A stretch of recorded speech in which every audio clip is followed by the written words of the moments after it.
Hey everybody, it's Kira and welcome back to my channel. So today I have my most disappointing / disliked books of 2020 for you guys.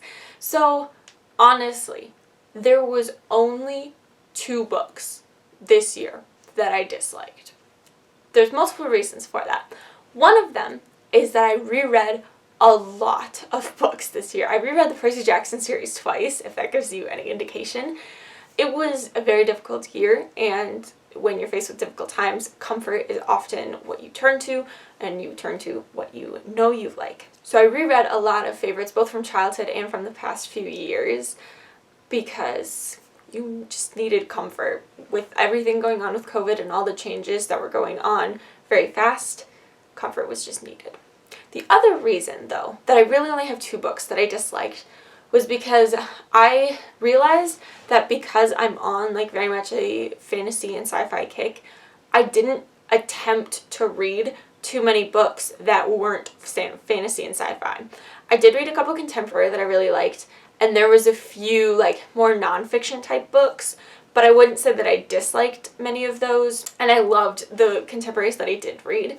Which is good because that means that I know my reading taste, and I'm not, because for me reading is about escapism and it's something that is fun for me, which I keep separate from school reading, because I read a lot of things for school that I was like, why am I reading this? I don't want to read this. But I don't ever count those because my reading for fun is just a different type of reading. And so because of that, I know my reading taste and I know what I like, and so I didn't force myself to read very many books that weren't fantasy or sci-fi because I wanted that escapism. So, because of those reasons, I really only have 2 books that I was either disappointed by or didn't really like. So, let's just get into them. So this is just in the order that I happened to read them. They're not ranked or anything. But the first one is A Field Guide to Getting Lost by Rebecca Solnit. This one, I don't know if it was just the wrong time for me to read it, but this is basically, it's kind of a mixture of memoir and, I don't want to say dictionary entries, but it kind of felt like that. So it's basically about the author, Rebecca Solnit, and her experiences growing up through her childhood and through her adult life and the people around her, and their different experiences with getting lost, and what does lost really mean, both in the physical, geographical sense of I'm climbing this mountain and I suddenly have no idea where I am, but also in the mental, emotional way of I don't know what I'm doing with my life kind of thing. It was well written, I think, but it just got too repetitive for me and I didn't enjoy it. I just was kind of throughout the whole thing. The beginning of it, I think I liked a lot better because I was like, oh yes, this is really interesting, we're talking about being lost, and I like philosophical stuff like that, so I was like, yes, I'm all in. But it just, it felt a little bit too repetitive of the themes in general. She was trying too hard to get her point across. And maybe if I reread this in 10 years or something, my viewpoint will be different, but for me, it just, I don't know, it was too repetitive, and it made that made it kind of boring for me, and so I just didn't really get anything out of especially the second half, where I kind of just forced myself to read the second half so I could finish it. I don't know, it just was not the book for me. And then my other disappointing book for the year is Rebel Queen by Michelle Morin. So I have my phone so that I make sure that I say these characters' names correctly. So this is a historical fiction in the it kind of takes place over a longer period of time of the 1840 to 1870 kind of range there. But it takes place in India, and it's about when the British rulers tried to take over India, and talks about Queen Lakshmi and her trying to protect her land. But your main character is actually a girl named Sita, who is taken into the palace guard for Queen Lakshmi, she has I think there's 15 of them, of all women guards, as well as the male guards within the palace too.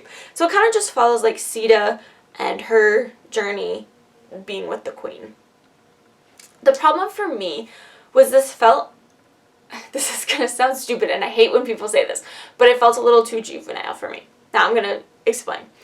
I think it was good in the way that it explained everything that was going on because I know nothing about that period of history and those countries. In particular with that period of history, like I know British colonized pretty much everything. And so I knew that they had colonized India, but I didn't really know anything about it. It's interesting, like, thinking about the fact that that was only, like, the 1850s, 1860s that happened in. In my head, a lot of times that kind of stuff happens, like, way, way in the past. But, like, that really wasn't that long ago as far as, like, history goes. But I feel like the premise set up the novel to be more about Sita in the Guard. And Sita doesn't get into the Guard until, like, a third of the way through the book.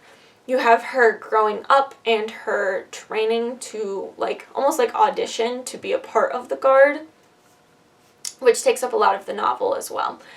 And because Sita comes from a very, like, rural town, where in a very small town, she's very naive to the ways of, like, big city life and palace life.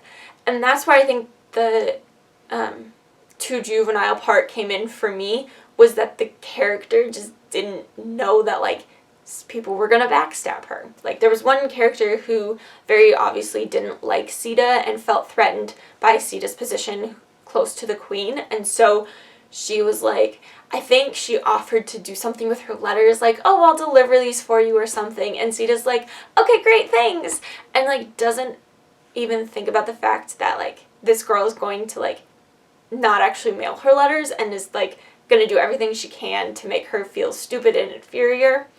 And so I think for me, like, because I'm an older reader and I've read so many of these kinds of books, I was expecting her to be able to navigate the palace life, and for me, like, it just felt a little bit too much like this was made for a younger reader, and that, like, I probably shouldn't have forced myself to read this book because I wouldn't have enjoyed it. I think I would have enjoyed it if I'd read it like 5 years ago when I hadn't read as broadly as I have, but because I have read as broadly as I have, it just didn't work for me.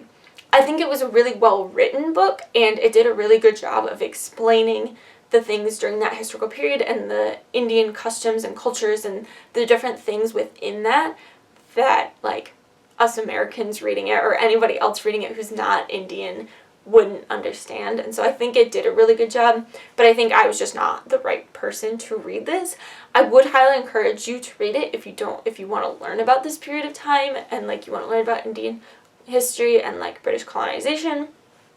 And I think the characters were well built in general, and I don't know anything about, like, how historically accurate it is because, again, I know nothing about this period in history, but for me personally, this was just, like, not the book for me. So I do encourage you. I think it is a good book in general, but for me, it was just not it. So there you have it. Those are my most disappointing / disliked books from 2020.